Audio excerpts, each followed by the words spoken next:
देखो जितना कैरेक्टरिस्टिक्स था वो सब देख लिए थे बच्चा, फेज देख लिए थे, जो लास्ट में था वो फेज भी देख लिए थे। अब हम लोग देखने जा रहे हैं थोड़ा सा, इसमें बात करना है हमको कि फेज रिलेशनशिप होता है। जैसे फेज तुम्हारा पता है कि बेसिकली क्या होता है, एंगल ही है तुम्हारा, और कुछ ज्यादा अगर इन शॉर्ट बात करें तो एंगल ही है। तो यहां पर हम लोग जो डिस्प्लेसमेंट निकाले, कैरेक्टरिस्टिक में वेलोसिटी निकाले और एक्सेलरेशन, तो इनके बीच में तुम्हारा फेज रिलेशनशिप होगा बच्चा। बात समझ में आ रहा है ना, कि इनका जो एंगल होगा, यानी फेज, बेसिकली जो फेज का बात करें, फेज तुम्हारा कोई जो वेलोसिटी है उसका फेज आगे होगा, ठीक है, कोई तुम्हारा क्या करेगा, पीछे लैग करेगा, लीड करेगा, ये सब का बात करेंगे। अभी देख लो, समझ में आ जाएगा कहने का क्या मतलब है। देखो यहां पर displacement of the particle at any instant executing SHM is this much, y is equal to r sine omega t होता है।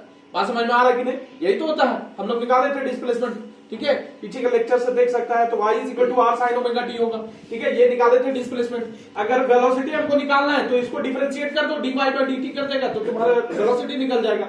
ओमेगा जो है यहां से निकल के यहां पर आ जाएगा, तो omega r cos omega t हो जाएगा बच्चा, ये वेलोसिटी है मेरा। बात समझ में आ रहा है कि नहीं। अब जानता है तुम लोग कि कॉस ओमेगा टी को अगर लिखा जाए तो sine pi by 2 plus omega T करे, यानी 90 प्लस थीटा करे, तो तुम्हारा क्या निकाल के देगा, sine 90 plus theta, cos theta देता है बच्चा, ठीक है। तो इसको लिख सकते हैं कॉस ओमेगा टी को sine pi by 2 plus omega T, लिख सकते कि नहीं लिख सकते। तो इसके जगह पर क्या मैं लिख दूं, कॉस ओमेगा टी की जगह पर sine pi by 2 plus omega T लिख सकते हैं, या इसको उलट के omega t plus pi by 2 कर दूं, कर दे, कोई दिक्कत है नहीं ना।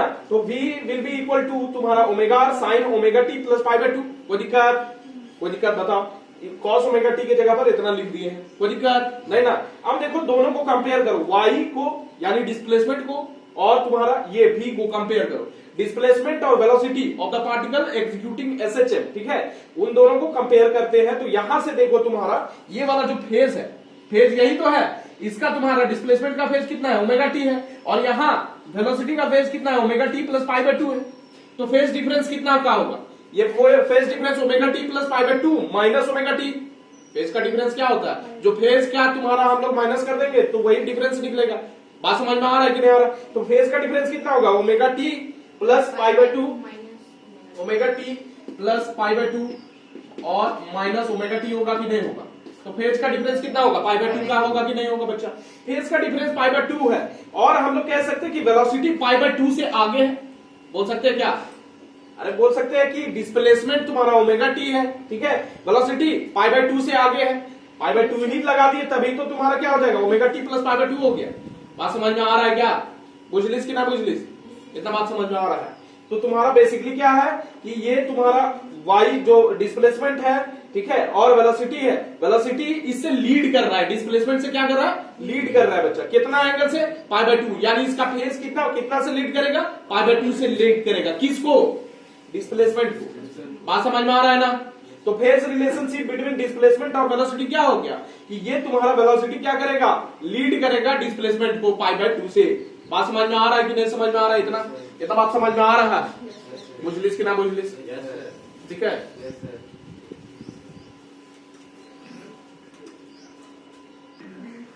देखो यहां बताया कि तुम्हारा डिस्प्लेसमेंट जो है और तुम्हारा वेलोसिटी, इसके बीच में फेज रिलेशनशिप क्या है कि तुम्हारा वेलोसिटी जो है पाई बाय 2 से लीड करेगा। देखो वही चीज यहां पर लिखी है, ऑन कंपेयरिंग इक्वेशंस 1 एंड 3, ये 1 हो गया और ये 3 हो गया बच्चा। तो 1 and 3 velocity of particle executing SHM leads its displacement को लीड करता है बाय पाई बाय 2, और कह सकते हैं कि फेज डिफरेंस बिटवीन तुम्हारा वेलोसिटी एंड डिस्प्लेसमेंट कितना है, पाई बाय 2 का।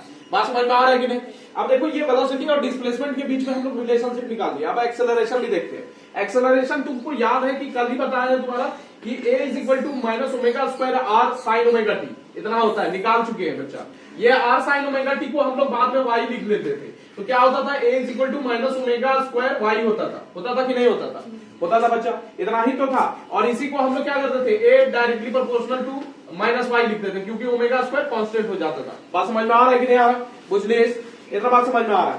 तो यहां पर देखो कि a इज इक्वल टू तुम्हारा कितना हो गया, minus omega square r sine omega t हो गया। अच्छा साइन ओमेगा टी, ये माइनस साइन ओमेगा टी को हम लोग लिख सकते हैं क्या, cos pi by 2 plus omega t, यहां पर ध्यान दो, होता कि नहीं, cos pi by 2 plus theta, pi by 2 plus theta कितना होगा, माइनस साइन थीटा होता है, क्योंकि कॉस सेकेंड क्वाड्रेंट में क्या होता है, पाई बाय 2 तुम्हारा, ये तुम्हारा फर्स्ट क्वाड्रेंट हो गया, ये first quadrant pi by 2 plus theta, ये सेकेंड क्वाड्रेंट का बात कर रहे हैं। कॉस यहाँ पर क्या होता है, नेगेटिव होता है और साइन चेंज हो जाएगा, माइनस साइन थीटा हो जाएगा। बात समझ में आ रहा है कि नहीं, पूछ लीस कि ना पूछ लीस। तो माइनस साइन थीटा की जगह पर, माइनस साइन थीटा की जगह पर cos pi by 2 plus omega T लिख सकते हैं, क्या लिख सकते हैं बच्चा, बात समझ में आ रहा है। तो ऐसा काहे कर रहे हैं सर, अभी समझ में आ गया ऐसा काहे कर रहे हैं। तो A will be equal to omega square R cos pi by 2 plus omega t होगा कि नहीं होगा, होगा बच्चा, बात समझ में आ रहा है, इतना बात समझ में आ रहा है। A will be equal to omega square R ये वाला, और माइनस साइन ओमेगा टी की जगह पर cos pi by 2 plus omega t होगा बच्चा, बात समझ में आ रहा है कि नहीं आ रहा है। अब देखो ये तुम्हारा क्या हो गया, ये पहला तुम्हारा, ये चौथा इक्वेशन देख लो, चौथा इक्वेशन, और तुम्हारा पहला इक्वेशन देख लो, यानी डिस्प्लेसमेंट और एक्सेलरेशन के बीच में हम लोग फेज रिलेशनशिप निकालने का कोशिश करते हैं। तो यहां पर देखो तो कि यहां पर तुम्हारा आर साइन ओमेगा टी है, यहां पर भी r sine omega t with omega square है, लेकिन नेगेटिव साइन है, यहां पर है कि नहीं है, यहां पर ओमेगा टी है साइन ओमेगा टी, यहां पर खाली एक नेगेटिव साइन लगा हुआ है, ठीक है। तो इसके बीच में तुम्हारा फेज का रिलेशनशिप क्या होगा, दोनों साइन ओमेगा टी वाला है, यहां पर omega t plus pi by 2 नहीं है, बात समझ में आ रहा है कि नहीं, कुछ है क्या यहाँ पर, अरे फेज में और कुछ ज्यादा तो नहीं है, ओमेगा टी है, यहाँ भी ओमेगा टी है, लेकिन यहाँ पर खाली तुम्हारा नेगेटिव साइन लगा हुआ।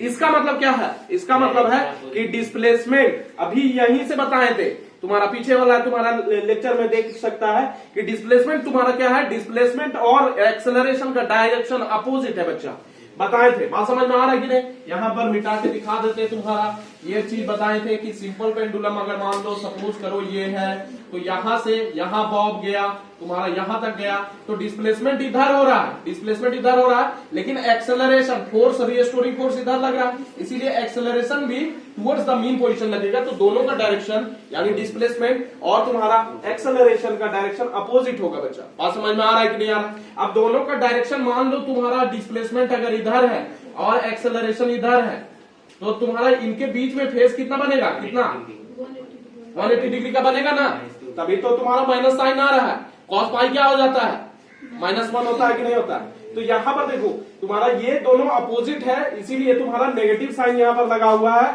और इनके बीच में तुम्हारा क्या होता है, फेज का रिलेशनशिप कितना होता है, कितना होगा, पाई का, बात समझ में आ रहा है कि नहीं। तो वही चीज यहां पर लिखे ऑन कंपेयरिंग इक्वेशंस 1 and 4, ठीक है, 1 ये वाला हो गया तुम्हारा, इधर मिटा दिए बच्चा, ठीक है, 1 कितना था, y is equal to r sine omega t, यही ना लिए थे, ये इक्वेशन 1 था।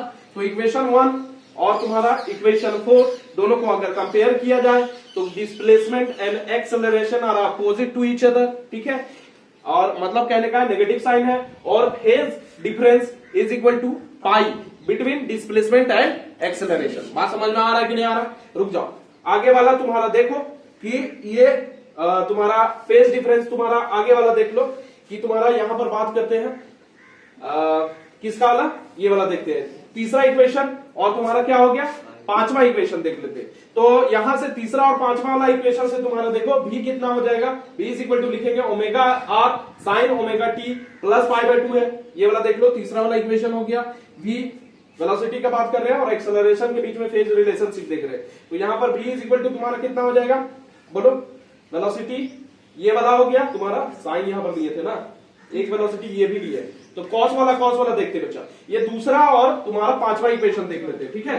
तो दूसरा और पांचवा देखने से तुम्हारा यहाँ कॉस वाला मिलाएंगे, ठीक है, तो कॉस वाला मिलाएंगे तो यहाँ ओमेगा टी है, यहाँ पाई बाय 2 प्लस ओमेगा टी है बच्चा, यानी फेज डिफरेंस कितना हो गया, पाई बाय 2 का होगा कि नहीं होगा, अरे ये ओमेगा टी है, यहाँ पर omega t plus pi by 2 है बच्चा, तो यहाँ फेज डिफरेंस कितना, पाई बाय 2 का होगा।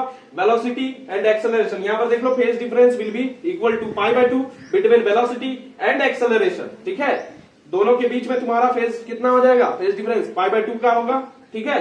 और तुम्हारा कह सकता है दूसरा टर्म में कि एक्सेलरेशन जो है वो लीड करेगा डिस्प्लेसमेंट को बाय पाई बाय 2, ठीक है, बात समझ में आ रहा है कि नहीं। एक्सेलरेशन जो है वो तुम्हारा पाई बाय 2 से लीड करेगा बच्चा, पाई बाय 2 से लीड करेगा, बात समझ में आ रहा है इतना, ठीक है। तो ये तुम्हारा फेज रिलेशनशिप तुम्हारा है किसके किसके बीच में, डिस्प्लेसमेंट और वेलोसिटी के बीच में अगर ले तो तुम्हारा डिस्प्लेसमेंट और वेलोसिटी में क्या हो रहा था कि डिस्प्लेसमेंट तुम्हारा डिस्प्लेसमेंट लीड कर रहा था या लैग कर रहा था, बताओ, डिस्प्लेसमेंट लीड कर रहा था, देखो वही चीज यहाँ पर, velocity of particle executing SHM leads its displacement.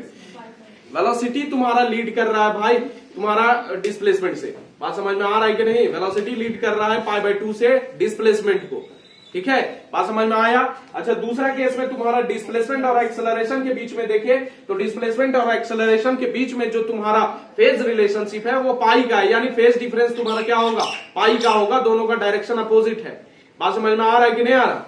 बुझलिस कि ना बुझलिस? तीसरा चीज में अगर देखें वेलोसिटी और एक्सेलरेशन को, तो तुम्हारा एक्सेलरेशन लीड कर रहा है या तुम्हारा वेलोसिटी लीड कर रहा है? बताओ, बोलो। कॉस ओमेगा टी, यहां पर देखें एक्सेलरेशन कॉस π/2 प्लस ओमेगा है, तो तुम्हारा एक्सेलरेशन लीड कर रहा है तुम्हारा वेलोसिटी को।